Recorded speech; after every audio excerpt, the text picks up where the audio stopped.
reached back and turned the CO2 on and turned the leash controller on, and it made like 19 pounds instantly, and it exploded both head gaskets instantly. Oh my God. Thinking there's no way this guy's going to buy this car. It's impossible. And as it's billowing smoke out the back and it's slowing down, and I'm over like, what did I just do? It's like, so how much deposit do you want? That was the fastest ever in his entire life up until it blew up. Hey guys, I'm Josh Brown. And I'm Jordan Stevens. And you're watching the Cars and Health Bars podcast. Let's get right into the episode. Hey guys, welcome to Cars and Health Bars. As you can see, we are joined by the Kembles, Brian and Summer Kemble of Bowling Green. How are you all doing tonight? We're good. How are y'all? They're good. It's of course we've had Brian onto the show. It's great to have you on, Summer. We're definitely going to be hitting some questions for both of you, but I definitely want just some people who don't know Summer so well and know Brian. Summer, you want to tell a little bit about yourself, about how you got into motorsports, all that good stuff? I actually didn't used to like cars at all. I get so mad when he'd do stuff with them, and I guess over the years, just watching and participating unwillingly in what he did, I eventually started liking it, and now it's pretty much 95% of my personality. So here we are. Welcome to the That's club. usually how it goes. Yeah, welcome to the club. It's cool finding couples that do stuff like that, do motorsports together, because like you said, it's kind of, you see a lot of guys doing it by themselves and some women doing it by themselves, but it's hard to find like a couple that both do it together. It's really neat to have you all in our community, because I mean, it seems like almost every Cars and Coffee you all were at during the last couple of years that they've had them. We haven't really seen so much this current year. Yeah, we had a lot of races or events fall at the same time, so it's been difficult. Absolutely. So this is kind of something that we talked about with Brian's episode. Whose does the catfish belong to? Because you say it's your car. Explain that, please. It's still mine. Whoa. Okay, I'll explain it to him. 8 or 9 years ago, I bought that car in downtown Louisville on a whim. She wanted a 5th-gen Camaro, and Nice. had been talking about one for weeks. And I was on the hunt for them. I looked at several, and I didn't find the one. And at work one day, I was just cruising Marketplace. Because what else you going to do at work? Yep. And a one-owner, 60,000-mile SOM 2002 SS pops up for an absurd price. I mean, I felt bad. I don't feel bad buying cars, but I felt bad buying that one. Yeah. And she had no clue. I went to the bank up there, pulled the money out, went and paid for it, drove it home. And she almost divorced me over that car. Because I'm like, here's your new car. I'm all excited. I'm like, this is awesome. It's one owner, stock. Why did I almost divorce So it wasn't a 5th gen. No. And of course, it was a LS1 automatic car. The automatic I don't think she was too awful enthused about that. And just the stigma of 4th gens are, you either love them or hate them. Yeah. Absolutely. And I plagued him, I begged and pleaded with her, just drive it around for a few days. I think you'll end up liking it. Well, about 2 weeks later, I had a camshaft, long tubes, 3600 converter, and some other stuff, and that was her car. So if you want to get down to the technicalities of it, I bought the car for her. It's in her name. The title's in her name. It's in her name right. In fact, I'm looking at it right now. It's in her name right now. But for Christmas morning, December 25th, I opened up a gift, and I got a title to a SOM Camaro in my box that I opened up. And she said it's my car now, so we'll see what the future holds. But as of right now, I'm going to say that is my car now. Okay. She can change any of that she likes or whatever. They're pretty true. Yes. Yeah, okay. Pretty much. Y'all heard it here first. That's my car. All right. We've always, Brian Kimball's car. but now I have two, and I can't drive them both to events, so why not let him have one? If I'd have known all it would took was buying her a Mustang GT to get that car, I'd have done this years ago, fellas. Is that a manual car or an auto? Auto. 10 speed. 10 speed. Nice. What year? 25? 24. 24. You'll be good. Those are pretty solid in the 24s. They've worked out all the kinks in them. I always swore I'd never own one, but I love that car. They're fun. I was shocked because I know you guys really liked the Blazer y'all had. Oh, yeah. Yeah. The To expand on the Blazer some, I would buy a Blazer again in a heartbeat, a RS like that one, Yeah. if it didn't have so many problems. And we traded that off with 42,000 miles on it. It had 2 radiators, 2 torque converters, and it was getting ready to have a transmission replaced in it at 42,000 miles. Yeah. And I mean, that was torque like converters. yes, it had the 8-speed shutter or the 9-speed shutter. Yeah, I know and that's really the first typical. one, yeah, they changed the first one. It didn't do any. I mean, it shuddered just as bad on the way home as it did before we dropped it off. Oh, And Lord. the second one made it a little better, but out on the interstate running steady speeds, it would just pulse. And they said, yeah, bring it back. We'll put a transmission in it. And it was kind of like, you know what? This vehicle's too expensive to have this kind of problems this early. For It sure. had the first radiator put in it at 17,000 miles. Good Lord. Golly. Yeah. So, Money of course, pit. they don't make Camaros anymore. So, what do you buy when you want to buy a sports car? That's fair. Well, you don't buy a Challenger. No, that wasn't on the list. Looping back to the Camaro, you guys are fresh off putting some 4-digit power down at local tuning shop. What do you have to say about that? Yeah, it did pretty good. The question is, though, is that all it's got? I didn't think so. Yeah. I was kind of shocked to see it barely touching. I think it made like 1,025, and I know that dyno reads fairly low, but I was definitely expecting more out of that car. But I know I didn't know how much sauce you were putting into it. There's more there. That's all I can say at this time. I don't know how much, but there's more there. Looking at the data logs and stuff, there's more to be had. But you reach a point to where do you just keep running it as hard as you can on the dyno, or do you wait and take it somewhere where you can actually show something for it? Yeah. That's very valid.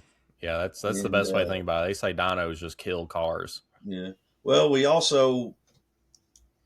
has BTR 660 springs on it with steel retainers, and they've been on there for like 40-some thousand miles. They are shimmed correctly and everything, but they're starting to show their age. And above like 6,500 RPMs, the more boost I put in it, it was not the gains were not linear. We were actually losing versus what we should have been gaining.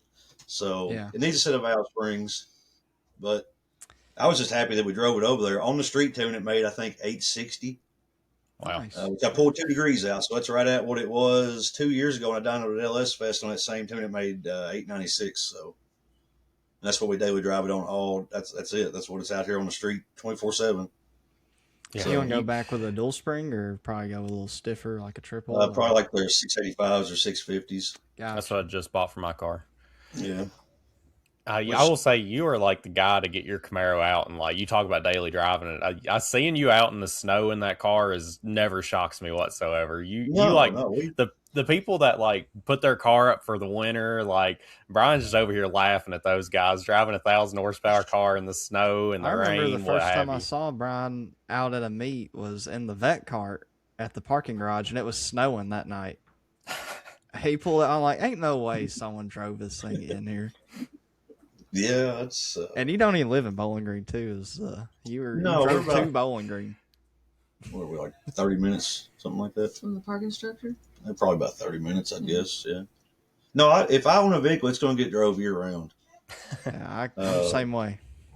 Which you all probably understand because you see it all the time. But we average about 15,000 miles a year on the Camaro. I believe it. I was driving through your area not super long ago, and your car's just so notable. It's the only one around like it, and I was like, "Oh, there goes Brian Kemble."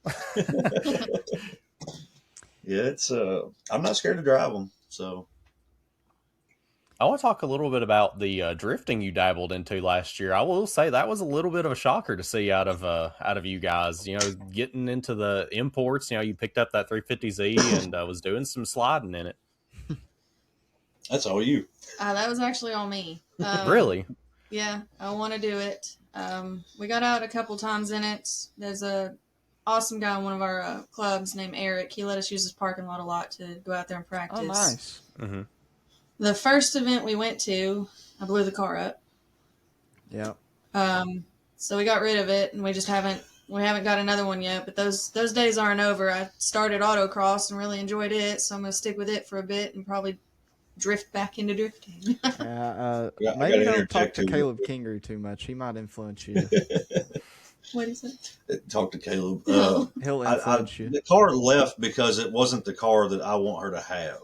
Mm-hmm. The car was a good 50-footer, which don't get me wrong, for a drift car is cool and all, but Yeah. it just it needed more work than I wanted to put into it. And it was almost like a test to make sure we were going to be okay drifting. Yeah. I would like for her to have a little nicer car all around. Maybe not Yeah. VQ powered. I don't know. Maybe. I'm not sure about that. All right. I'm not sure.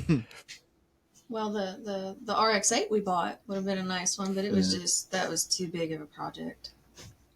If you boys know anything about me, I'm trading cars all the time. Oh, I Oh, figured. yeah. I mean, I know. I remember you got that C5, and then what did you get after that? The Nova?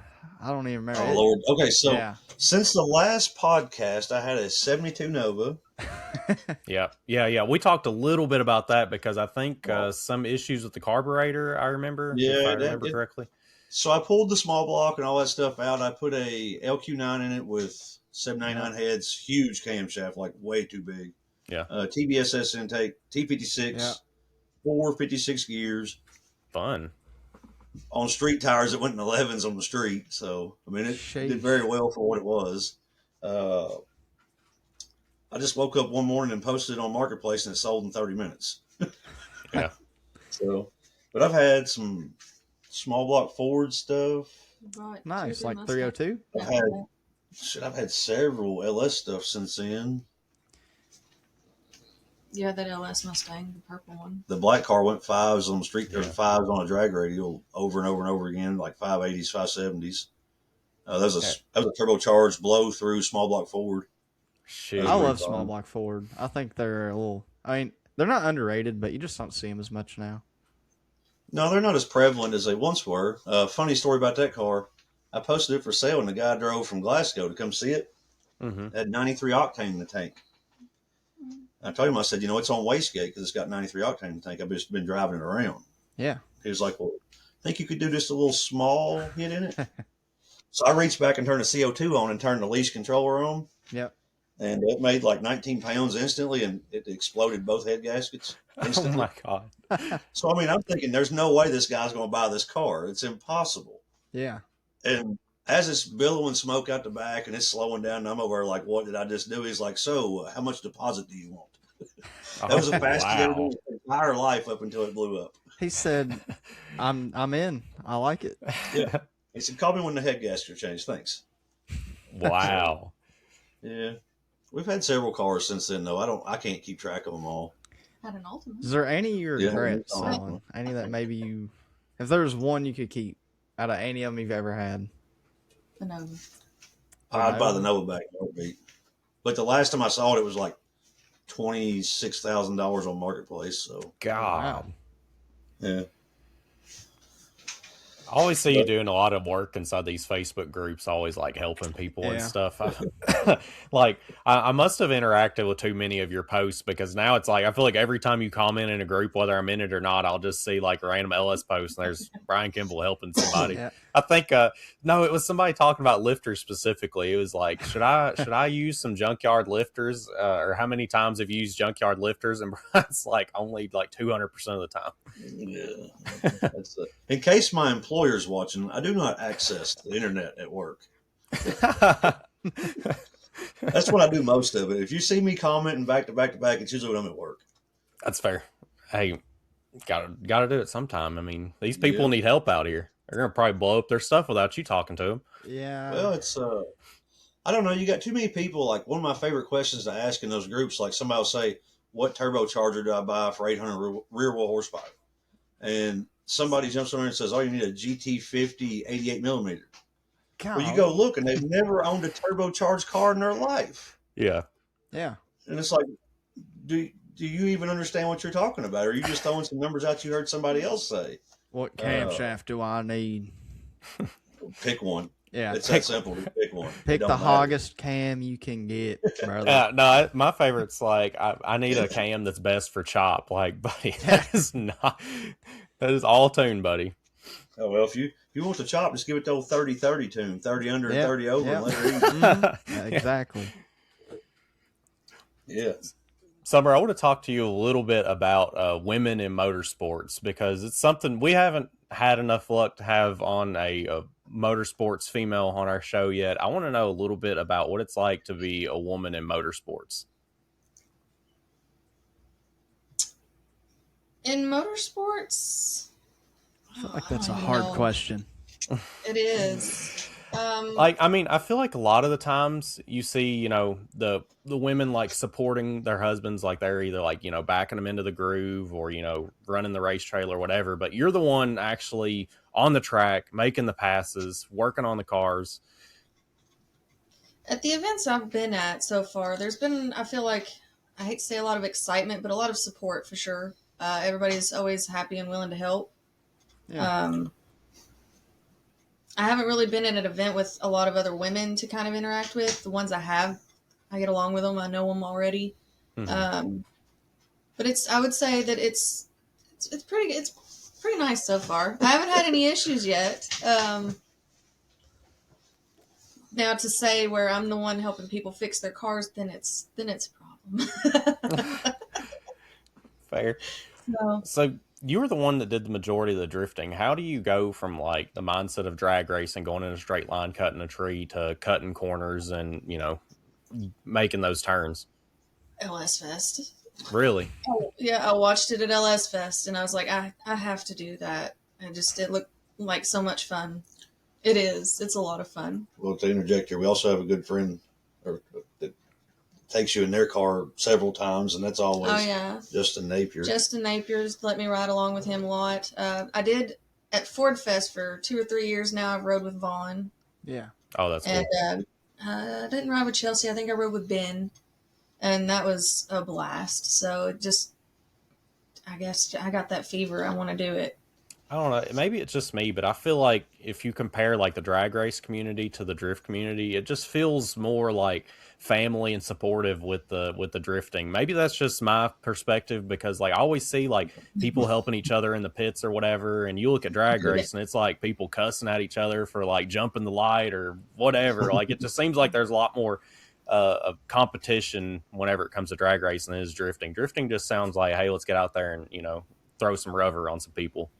The drift community is a community, 100%. Yeah. I had guys that I met that day at that event willing to hop in the car with me and show me what I needed to do or what I could change. No hesitation. They let me get in their cars and ride. Like they were awesome people. Autocross guys are a lot like that too. Yeah, autocross is not really something we've dabbled into just too much. Autocross. Huh? Have you done any road course like NCM or any other tracks kind of local? I feel like that's something that I personally would be interested in. Not yet. NCM is coming. That's what I'm hearing. And the Mustang. The Mustang has the Brembo brakes and all that stuff in anticipation of this. Is that performance pack on those? I can't remember because it's not OEM option, I know. It's not a PP1 car. Okay. It's a weird car. It has stuff it shouldn't have, but it's just ordered weird. So it's a 401A premium car, and it's got the Brembos. It's got 355 gears, active exhaust, and the 20-inch wheels. Yeah. So, but it will be on the road course. Nice. Maybe I'll join you one day. I'm hoping to. I feel like there's a lot of confidence here. Confidence. Yeah. What? It's in your driving?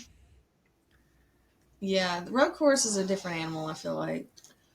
You can't have that in your backyard and not use it. I'm sorry, you just can't. The amount of people that don't have that luxury of having something like that close to them, it's literally 20 minutes from my front door. I can't have it sit there and not use it. How can you not once at least, right? You do one kind of racing. I already do 3. You can do road. I'll let you borrow my car. Yeah, I remember when Brandon Andres would come by the shop and he would do his little road course section off in there. Like he never hit a track, but by God, he'd hit that little section there. Like I bet you get hit on MCM and he'd tear it down. Possibly. I feel like with autocross, it just takes a a lot of the drag racing people just kind of get discouraged against doing anything other than going in a straight line because I mean it takes some serious skill to do an autocross track, not worry about putting your car into the wall. Okay, so can we talk about something for a second? But LS Fest, were y'all there on Saturday or Friday or? No, I was there Friday, all day Friday. Yeah. Did you all see that orange car on the autocross and stuff in 3S Challenge? I don't. No, I I saw did the watch a lot of photos drag of it. racing.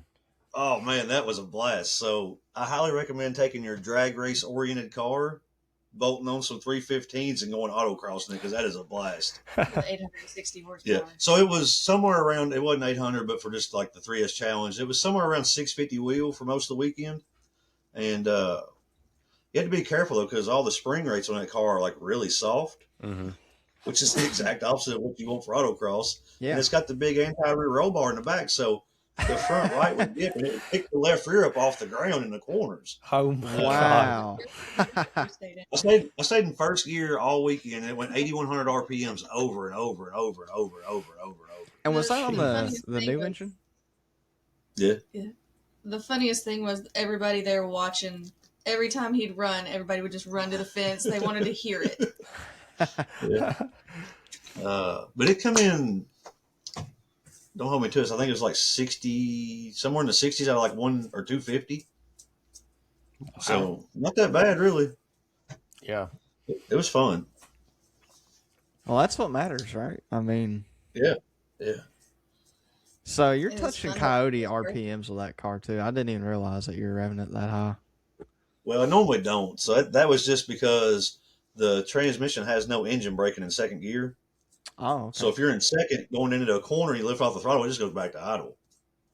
yeah. So Gotcha. then when you get back in the throttle, of course, it just slams back Yeah. into gear. Grabs. So I had a decision to make. The transmission builder actually requested that we take that transmission out of the car before LS Fest. Like he's like, please don't do that to that transmission. And I didn't find a suitable 80E in time, so I was like, you know what? We're Just gonna have see to what build happens. another maybe. And it took 8,100 RPMs to make it happen, but that's what it. Were What it you did. watching Tim Senny, or was it getting pretty spicy? Temps? Oh no, that car stays cold. It's got some really good Spall fans and a 180 thermostat in it. Okay. You have to try to make that car run hot. Trans temps stay cool too because it's got a huge trans cooler with a fan on it too. So Yeah. Nice. Thing's really set up for that kind of Oh, stuff. when Well, I Josh say has daily driver, I mean PTSD. it. Like you can literally drive anywhere you want to go. What'd you say? And Jordan? drive it pretty spirited too, by the sounds of it. Yeah. Yeah, Josh gonna have flashbacks over here talking about transmissions and heat. I feel like I'm about to go through trans number 2. What do you mean? Go ahead and what throw was a it? TH400 in it. I'd hate to say I just got rid of mine, but yeah, I guess I could acquire another one pretty easily. I know a guy in Cave City that could build one for some power. What do you guys like most about our car culture, car scene in like Soki, Kentucky / Bowling Green? I like how it's not constant, but we have pretty frequent events pop up, whether they be pop-ups or big ones at Beach Bend or just shops saying, hey, come hang out. I mean, we have a pretty active car culture, I think. Yeah. Speaking about that, there was a event.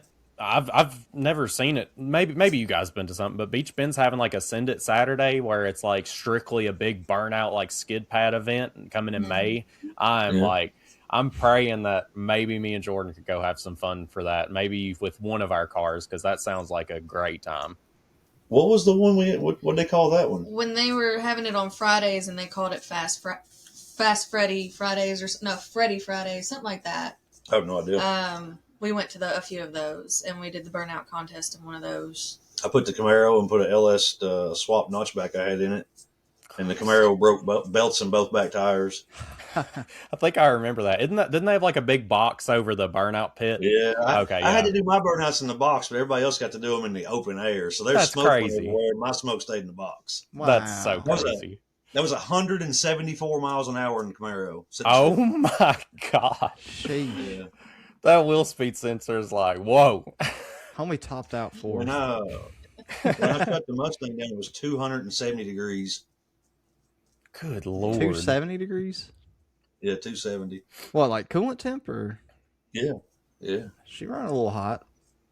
It's only on like 9 pounds, 9 or 10 pounds, like 550 wheel. Wow. 950 wheel. Sheesh. No. Probably like Oh, okay. 550. Oh, okay. I was about to say, man. Oh, we had a bunch of time and pulled out because I knew it was going to happen. I'm not a big fan of doing burnouts. I'm always worried I'm going to break a belt and then lose my quarter panels and cry. When I felt the back end of that Camaro shimmy a little bit, I was like, that's it, we're done. Yeah. And there's pictures floating around of the belts and stuff. They're coming out of the tires. Yeah. I got a set of ZL1 wheels when I was back at MCR, and they had some Mickeys on them from like 2018. I was like, oh, I'll burn them off. That was a bad idea. I felt a belt come loose. I was like, yeah, I'm done. And you look at the video, and it's slung half of the belt, and I was like, yeah, that was a good time. Yeah, that's not good. Man, I miss you coming out there in that vet cart, man. That was fun. I remember that you a blast, man. dude, that traction control button wouldn't work, I remember, so he kept trying to shimmy that rear end up. It got rained on too many times. Yeah. So I actually hate that car is not out and about as much as it used to be. I don't know what's going on with it currently, but I miss seeing it out. Yeah, I think the owner that I knew had it last, I believe still has it, but I don't see him go to stuff as much as he used to. But then again, I've kind of seen Cars and Coffees kind of die off. I feel like there was hardly any this year in Bowling Green, especially. Well, when they got moved to NCM, it kind of, I mean, the first couple weekends were decent, but it kind of just started to fall off, I feel like. Yeah, I kind of agree with that. I think the museum was a better spot. It was. So, but until the handful of people in Bowling Green that don't know how to act at events get their stuff together or get run off. Yeah. Mm-hmm. That's what pretty much sealed the deal out there at the Corvette Museum was the few people that don't have the proper etiquette to attend something like that. Yeah. We know your V6 Challenger's cool. We all love it. Trust me, we do. We don't need to see a single wheel peel in the parking lot, though. Yeah. I feel like it's the last few events or public pop-up events I've been to, it's like a squatted truck or a straight pipe Triton or somebody will show up and they'll just hold it on the limiter like they could care less and eventually get shut down. Yeah. I don't know. It feels like they're not in the... What'd you say? I've dubbed them the truck bros. The truck bros. Yeah. I got a lifted truck, brother. It sucks too because there's some clean diesel trucks around, but I feel like it's these gas truck guys that they're obsessed with going and ruining events for people and meets. Like, buddy, we don't need to hear. That aren't like a real enthusiast, right? Like they just like to hoon around a little bit, you know? Yeah. Well, at LS Fest, they got us. What was the first place we got kicked out of? Because every place. Well, we got kicked out of several places. So then it went to Buc-ee's, and they showed up there and got ran off from Buc-ee's. I mean, it was just it's constant. Yeah, I don't even try to go out for LS Fest much anymore. Sounds like we got a story for it. I don't sleep any LS Fest weekend. I'm awake from like Thursday till Monday. Do you a little crack before the weekend? Get you a little wired up. Plenty of cold off caffeine and biscuits. It's a long weekend. It is a worth very long weekend. Yeah, I've almost like wondered how cheap it would be just like rent a camper, camping spot down there and just staying at the track. She's been saying that for 5 or 6 years, and I keep saying no. Like, I want to go home. I'm like, I work all day and then stay out all night. I don't want to go home. Yeah, I don't know. You'd be missing out on the stuff outside the track unless I don't know. They might close the gates and block you in though. But I mean, you can get in the campground. So, oh, well, there you go. I mean. That just sounds like a great idea. Just like camp out there in Bowling Green. You know, I got to drive an hour to Bowling Green, but that's just me. But then you gotta have a camper. It's an awesome idea. It's just not many people. You know how they say great minds think alike, the others don't. My bad. One thought Fortune Camaro, one thought fifth. Huh? What? One thought Fortune Camaro and one thought fifth. I almost wonder where you guys would be at today if you bought a 5th gen Camaro, because I've always just like known the Kembles as the 4th gen Camaro people. We'd have a neatly colored 5th gen with a Torque Storm supercharger on it. No, it wouldn't. No, you don't have to butter me up like that, Summer. Come on. That's exactly what we were talking about doing before we bought that car. No torque storm. I gotta say, I wasn't a Torque Storm guy, but Josh's car kind of Oh, put I me like onto them. it. Don't get me wrong. I like them a lot. I'm just a turbo person. That's fair. Is that your power adder of choice? On an LS, yes. Yeah. If So we're maybe, talking 2-valve modular Ford, though, I want a Kenny Bell. I mean, isn't that every modular Ford? You just throw a Kenny Bell on it. Did you ever see what was it, a 99 or 2000, 2001 That was GT I had? 2002. Maybe it was 2002. I don't remember. White New car with Edge? ball No. fluid. I love Oh, new dude, it was a engines. built 4.6 with like 11.5 to 1 compression, a 2.8 Kenny Bell, Nice. built Wow. CR3650. It was still a Yeah, 2-valve? that car- I'm surprised you didn't go 4-valve, Yeah. honestly. Well, I bought the car complete, already done. Oh, okay. A major league baseball player did this car like top to bottom, front to back, and then got bored of it and sold it. Wow. Wow. And That's the impressive. car ran for a 2-valve car. It was fast. That's rare. That car had a crazy history. Turns out the original tune on it was done by the guy the president of HB Tuners. Yeah, He actually What? tuned the car. Yeah. Yeah. It was wild. yeah. It's crazy how cars have much the coolest like, history. history in motorsports and stuff is. Like, I remember that one C5 was tuned at MCR. Then Cletus bought it. That blue one. I can't remember what Donnie. he calls Yeah. it. Yeah, Donnie. Yeah, Oh, it's sold. it's It's- sold now. It'd be cool just like pull up like the ancestry of every car like as soon as you get it, because my car, dude, I opened my door and I didn't notice this until a couple of years ago. I've owned my car for like 6-7 years now, and there's a police badge, and I've always wondered what that was, but I zoomed in on it and it's like my car was impounded at some point before I owned it. So my car lived a whole life before I even owned it. Tell him about the car's binder. Binder? The what? The car's binder.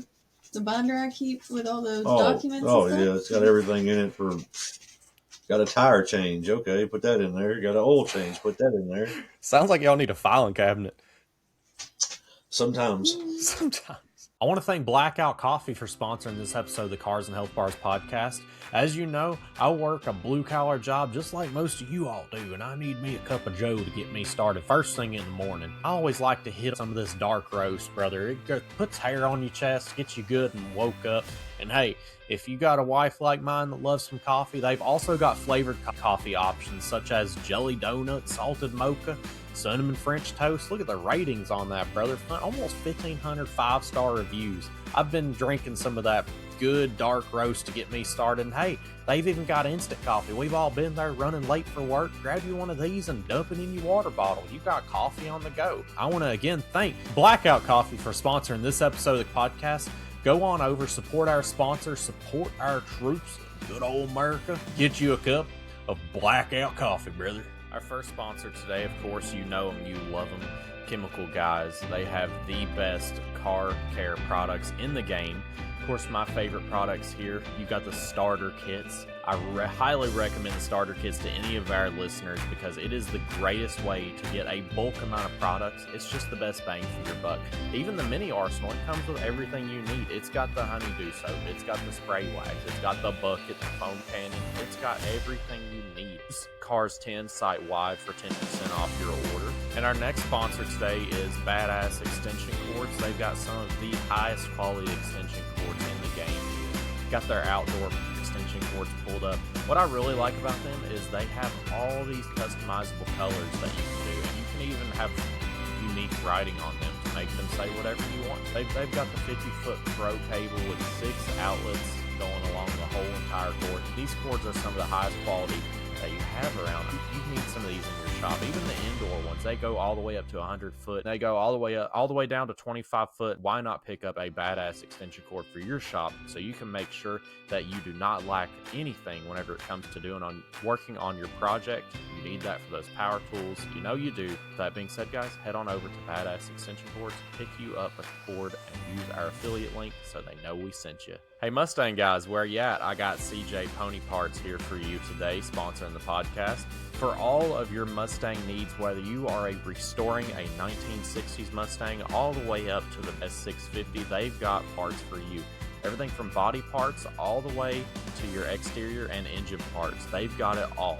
I want you to guys hop on over, look at CJ Pony Parts, see if you can find something for your Mustang today. Give you something to do this winter, this summer, finish up the build, and make sure you use our affiliate link so that they know we sent you from the podcast. I want to thank Speedway Motors for sponsoring the podcast. One of my favorite parts, wiring harness. They have a DIY wiring harness, so if you are not that good at wiring, they have a full kit that is a universal. You just pick what circuit you want. It is as simple as you get it. They have a lot of parts for your older cars. It's hard to beat these deals. Some of the best prices, that's always what I've known them for, is the really good prices, the really good quality. So yeah, guys, hop on over there, see if they've got something for your build, and use our affiliate link so they know that we sent you. And with that being said, guys, let's get right back into the topic. Yeah.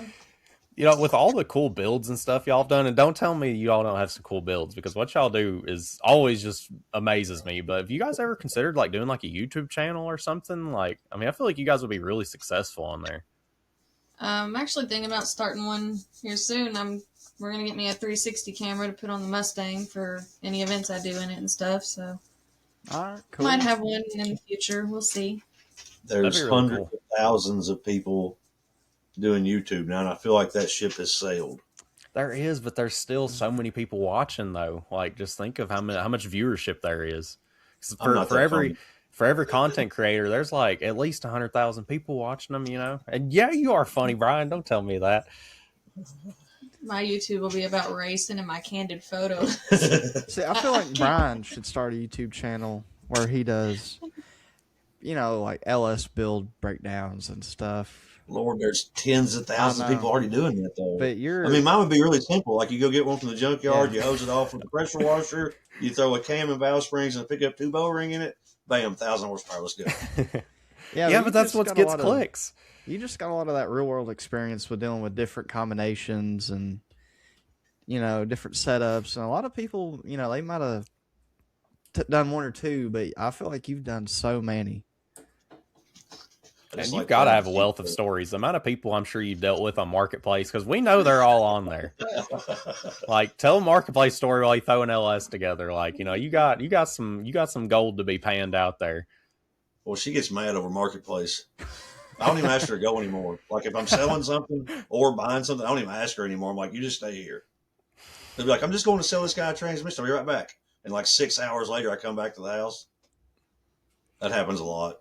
I bet. Yeah, like anytime I know somebody that needs an LS part, or I do, I'm always like, hit up Brian Kemble before you hit up Marketplace. There's 9 times out of 10 he's got it, especially if it's an OEM part. You got a lot of that stuff. That's why I think I hit you up whenever I was looking for a high ram. I was like, hey, Brian, you know anybody's got a high ram? I need one. If you need a cathedral, I probably could have helped you out. I don't need no cathedral. Need them rec port, brother. The Camaro's still on cathedrals. I'd say he's always been more cathedral oriented ever since I've known. Well, that's because that's what I had. Yeah, that's fair. That's what's in the junkyard. So let's be honest. Well, I mean, it did have I don't know if y'all remember or not, the 370 motor that was in it, the nitrous motor. It was a rectangle port motor. Was it? It was 13 to 1. Yeah, it was a monster. I think it made 540 or 560 on motor. Such a fun one. Through an unlocked 80E 9-inch and drag radius. Oh, really? Yeah. And I sprayed it with 300. God, nice. That's a party right there.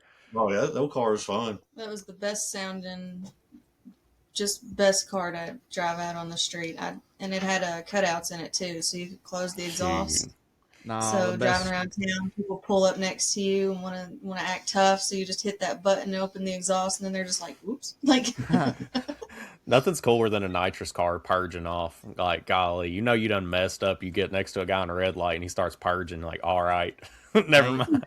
Ain't nothing better than my LS3 with a F35, brother. What you mean? That's like the new 3/4 race cam of LS's. I swear is the F35. There's a few of them out there. That's for sure. That's you can't drive to Baltimore without passing 5 truck Norris cams. I know. Which don't get me wrong, they're excellent camshafts. I'm not putting them down whatsoever, sure. but it's just like, my God, they sold so many of those. Yeah, I gotta say, I mean, it's crazy how many you see. You know, I don't know if it's like that in every city, but I mean, I think it's across the United States. BTR just really knocked it out of the park. Yeah. Right there. Right there. I Yeah, support. I got parts behind me Absolutely. from BTR. I got their catalog from PRI over there. Yeah, we were fortunate enough to have Brian on a few years ago. He is like, God, it's like a wealth of knowledge. Like that dude's, he's just more, he's so down to earth too. At the same time, like you couldn't have picked a better person to own a biz, like having our industry as like a car manufacturer, man. Yeah, he's an amazing person. I really like him. He would really talk so- to you too. Like he ain't shy. He don't know a stranger. It seems. No, Yeah. there's no strangers. That's like the biggest, like, kind of, you said it's like a good thing. It's also like kind of sucks too, because like at PRI, like we want to talk to him, but gosh, he's so long winded. He'll talk to one person for like 30, 45 minutes. Love him to death, but oh my God, love to talk to him, dude. I feel like you're kind of like that, Brian. I don't know about you as much, Summer, but I remember Brian out at meets. I was just some random dude coming up talking to you that first time, and you didn't have no. You're pretty all right talking to me. I don't know many strangers, that's for sure. I try to be that way too. I think we're all a community, so There's enough we all hate in our support car scene. motorsports. We should try and be a good community and grow the passion. Which I've kind of changed lately, like at a Cars and Coffee or a get together. I have got to where I really enjoy, which most people around here know that car and know one or two of us. Mm-hmm. But it's really fun. I just recently found this. Stand like 15 feet from the car And watch feet, people react. just where you can still hear, and just watch the reactions and listen to them. Like, you wouldn't believe the number of people that walk up to that car and have no clue it's turbocharged. Yeah. Yeah. That happens a lot. We actually went to an event and like they were judging like the best build and stuff, and I had to take a lanyard and hang a piece of paper where I put turbo with an arrow down so they look from the hood latch. Yeah, from the hood latch. That's so funny. We had a car show at my place of my day job, and Jack DeFevers, you went to his tuning shop. He's got that GTO, but the version before this one, he actually had a turbo, and he had the bell mouth into the headlight, or he might have even had a headlight actually. And everybody was like walking around his car, like, "Dang, this dude can't even afford a headlight. Why would he put that in the car show?" It was so funny. Yes. Like that's become my new pastime now. I mean, it's just like literally just standing just at ear where I can hear, and that's just stand there. And it's hilarious. Imagine if you had your vet cart out and you got to hear some people talk about it. This dude can't even afford body panels. That's Brandon Andres all day. That's his car. Especially when we chopped it up that first time. That old vet cart was pretty much, at that point, like, this guy doesn't want body panels. Yeah. We do need to clear something up real quick, though. That car never had a 5.3 in it, ever. Oh, okay. One of the previous podcasts, a 5.3 was mentioned. It was always an LS1 car. Was it? Oh, okay. I thought it might have had like somebody around here locally made an offer on the LS1 that I couldn't refuse. I had to sell it. Yeah, and went 4.8, right? Way more than what an LS1's worth. That's what happened to the original motor. Gotcha. Wow. For some reason, I thought it was 5.3. I know it went 4.8 or something after. Yeah, just a standard Gen 4 internal, which I put the rods and pistons in it, but cheap camshaft. The only thing that's limiting the horsepower in that car is the fuel system. Yeah. It just needs fuel pumps. When that 4.8 made 478 on MCR's dyno on like 5 pounds of boost, because any more than it ran a fuel system. That was it. That's all it would make. But if you put a couple of 525s in there, it's got 900 horsepower with a turbocharger. Yeah. It'd be a blast with 900. Oh, yeah. I mean, I couldn't even imagine that car with that much. Well, but you run into the law of diminishing returns, though. Like, that car won't be as fun. If I still owned it, it wouldn't be as fun to me at 900 as it is at 480. Yeah, and that's kind of the battle I've been thinking about with my cars. Like, do I even want to throw boost at it at this point? Yes. Okay. The answer is yes. Fair enough. The answer is always yes. Dude, I swear, it's what I love most about the Torque Storm, because you get the belt sounds of a supercharger, and then you get the blow off valve of a turbo. Like, it's just that's why I love the Torque Storm. You get the best of both worlds. The sounds alone and the power. Nobody really expect my car to make as much power as it did. Stuff. I just got a LSA for dirt cheap, and that's all I have. I was gonna say, you got an LSA. You can't say that. I got it for $700, and I got the lid back when they still had the old stock for like $800 with the brick. Hey, I'm a root style person too. I like them. They're nice. They're fun. For a daily driver, you're gonna be hard to beat a root setup, honestly. Yeah. I don't know if I'll daily it or not. I say I won't, but Okay, for something you're going to drive on the street quite often, how about that? It's yeah. hard to beat a route setup. I don't know. I feel like turbo is still like the king, is it not? That instant hit of torque, as soon as you get making any throttle position sensor whatsoever, you move like But that's what's going to put me 5%, you've into got a light 10 bulb pounds. again. Yeah, that is what sucks about like, turbos and even my centrifugal blower. Like you don't really see boost until you're kind of eating up in some RPMs. And on the street, like you talking about red light to red light, like that's where supercharger is fun. Like, you get that instant boost, you're instantly like feeling that power. I've kind of got to see some RPM before I'm starting to get happy. That's one reason why the horsepower potential of the orange car is kind of low currently. It has it's a Garrett copy. It's a G45 style, and it's a 7989. It's only rated for 1100 horsepower. Period. Mm-hmm. And you're putting That's down at the crankshaft. 1025 wheel. I mean, you're beating that. Yes, I am by a little bit, but it lights so fast. It's almost. I won't say it is positive displacement blower like. Yeah.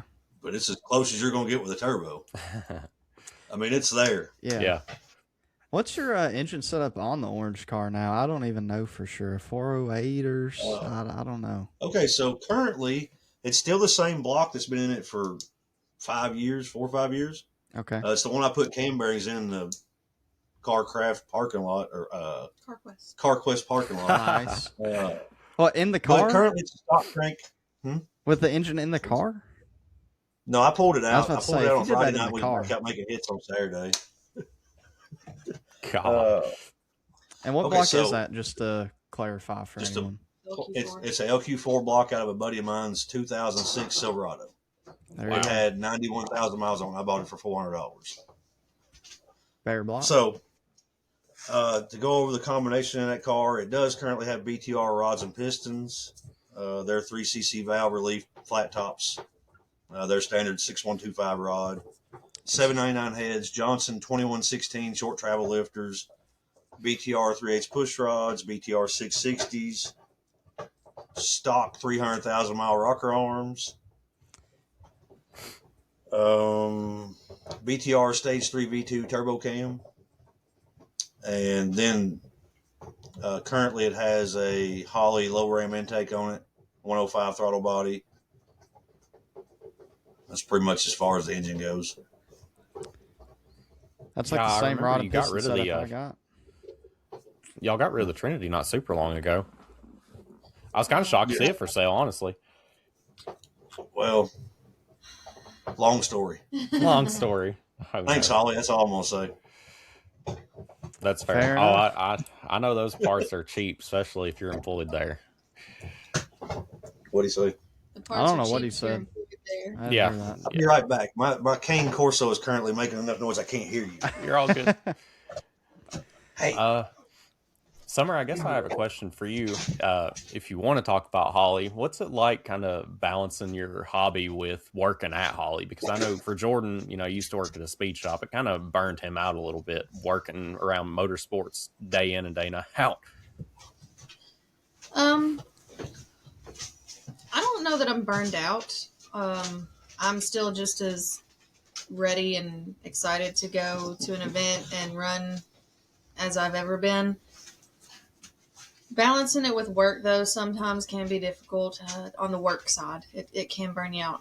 It burns me out on work. If I love what I'm doing, I'm not going to hate it, but I love racing. I love my cars, so it's going to fall on the other end of it before it will on the cars. Yeah, that's fair. I think the motorsports is more important to your happiness than your work anyways, right? I mean... Yeah, well, the work pays for the motorsports, but... Yeah. It's a double-edged sword in the best ways. It's just kind of how I decompress from the week. So if I've had a rough week at work, I want to get out in the car and, beat on it a little bit. That's what makes me happy. Yeah. Yeah. I've got a couple questions for both of you before we close off here. I kind of looping back to the car scene thing. What would you like to see more of in our local car scene?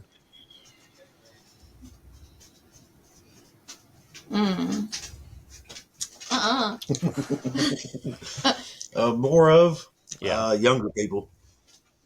that's fair. Which Define at younger. yeah. Um,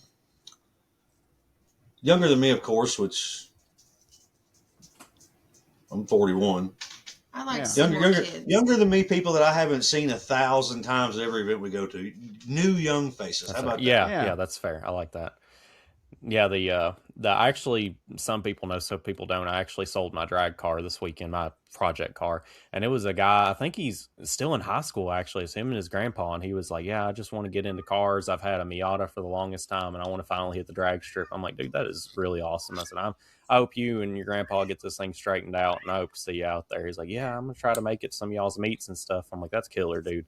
It just Yeah. it kind of brought a smile to my face to see.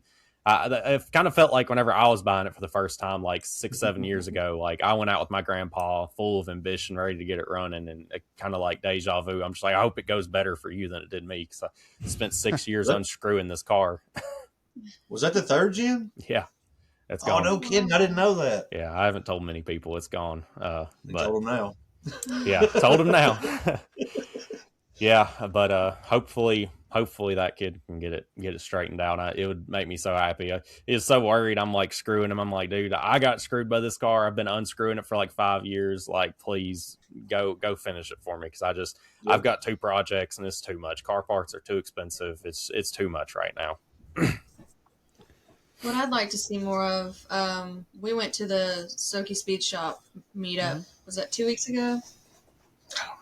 Yeah. Soki Speed and Performance. Yeah. And a younger girl walked up to me and she was asking me about the Camaro, like, what's this? What's this do? And I was telling her and explaining it to her. And I'd like to see more women who are interested in learning approach it. And I mean, if you're out there, don't ever hesitate to approach. I have no issues educating as much as I can. So I'd like to see that. Yeah, I feel would like too, Brian especially rides in on that too. He's someone that you can learn from. And if you're ever in the Facebook groups, if anyone asks about trunnions, he'll tell you real quick. That's the number one thing I think of, like, go stop. He helped out that night too, because she asked me a couple things, and I was like, "Hey, like, help." Let me interject real quick. Remember that 370 I was telling you about a minute ago that made mid 500s on motor? Yeah. Yeah. So that was a set of rocker arms that I pulled off of a 6.2 of some sort at Nashville Pull Apart. The truck or the SUV or whatever it was had like 290,000 miles on it. You saw a 6.2 I put them on their pull stock. apart?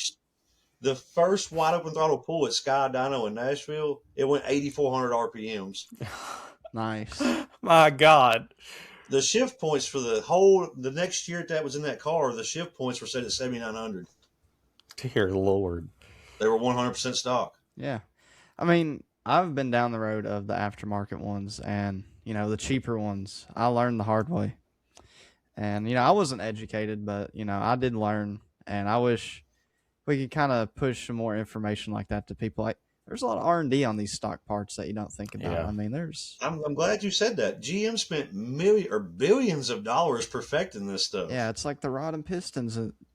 Gen 4, you got full floating wrist pin, stronger I-beam rod than Gen 3. I mean, there's not a lot of need to upgrade. Unless you have grenaded your setup and you want to upgrade, I don't think there's a need.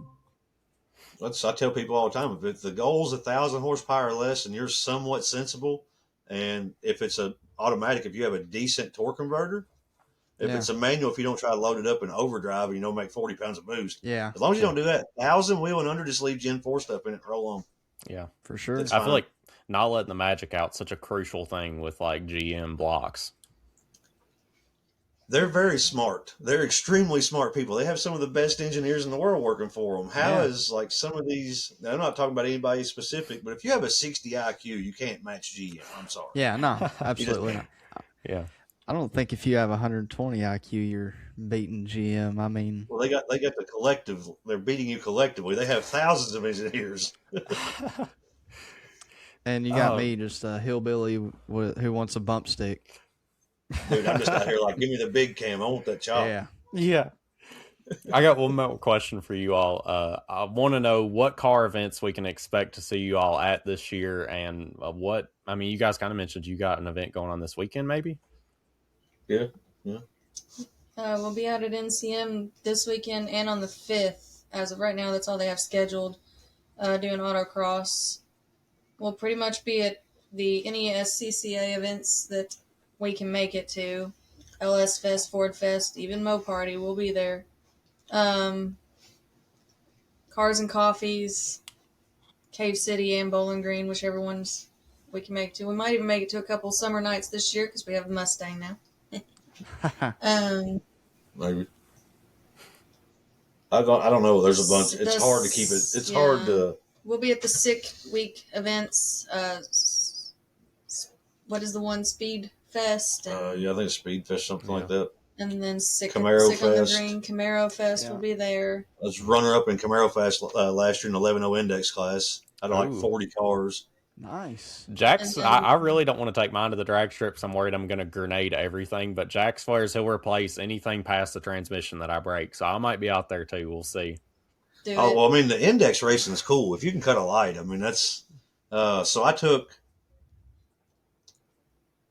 a wastegate tune in the car, more or less, and added and subtracted timing. And that car would run 1097 back to back to back to back to back to back to back. Wow. So all I had to do was cut a light and then drive the finish line. Yeah.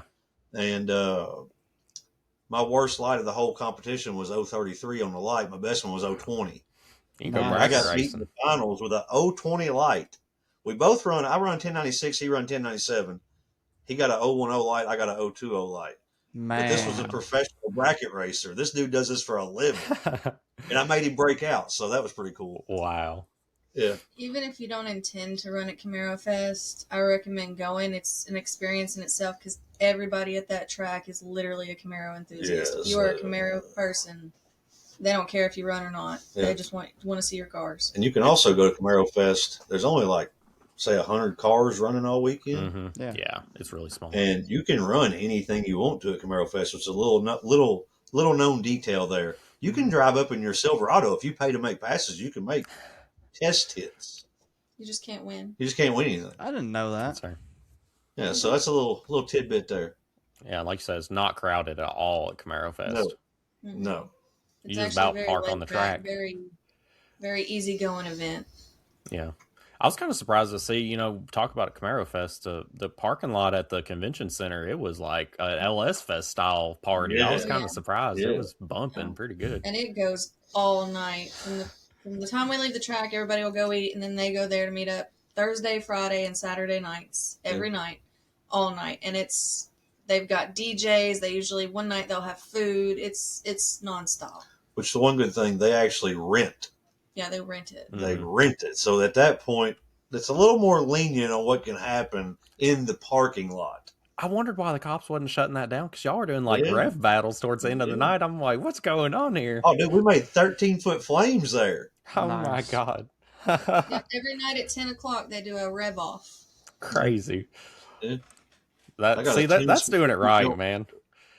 I have a tune specifically built for 10 p.m. rev off at Camaro Fest. Nice. Fire. And it just makes huge fire. That is awesome.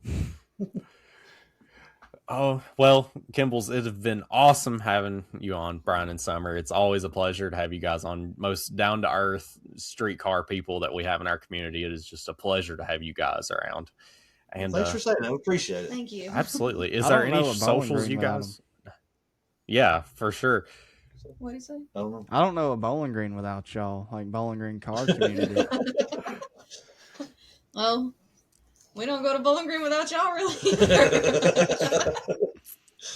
If there's any socials you guys want to shout out before we close it off here, it's your guys more than welcome to. Spotlight here. I mean, it's pretty much the same ones as last time. You've got Summer and Brian Kemble, separate accounts. SOMER. Yeah, it's spelled weird. We've still got the SOMBICH Instagram. Yeah. You've got an Instagram now, don't you? I've always had an Instagram. It's Brian Kemble. I've got all the major stuff. If you want to see what I'm doing on any of them, just search my name. Yeah. There you go. You'll know it's me with the orange 4th gen Camaro. So And then I have a TikTok that is "She Who Shall Not Be Named." There you go. Okay. There you go.